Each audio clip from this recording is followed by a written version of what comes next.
We're concerned, and with the drug epidemic that we've got going on in this area.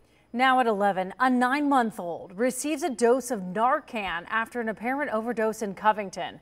And all new tonight, we are hearing from the Kenton County Commonwealth's attorney who says this is becoming a growing problem with the drug epidemic. 9 on your side's Jake Ryle joins us live now with the investigation underway. Jake. Tanya, it is important to note no charges have been filed so far with this investigation. Now, detectives are going to be looking into several things. The first, how that 9-month-old was able to get their hands on those drugs. And then second, whether or not there was malicious or negligent intent from the person responsible. Rob Sanders, the Kenton County Commonwealth attorney, isn't surprised. These cases are not all that uncommon where a child does come into contact with some kind of drug.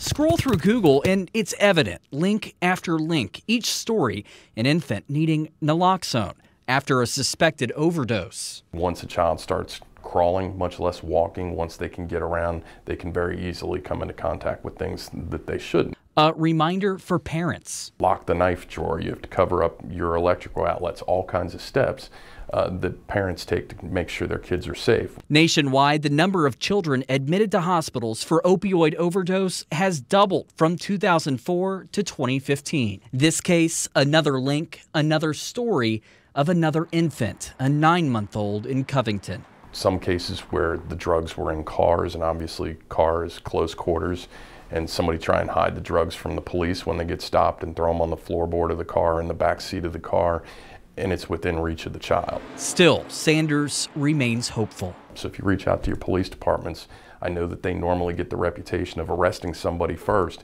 Each one of them has the ability to refer addicts to someplace to get treatment. So hopefully, we nip this addiction in the bud before it ever puts any kids at risk.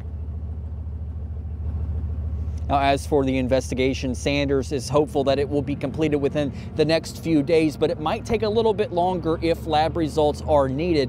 Once that final report is done, then they will know, that being the Kenton County Commonwealth attorney will know whether or not charges will be filed.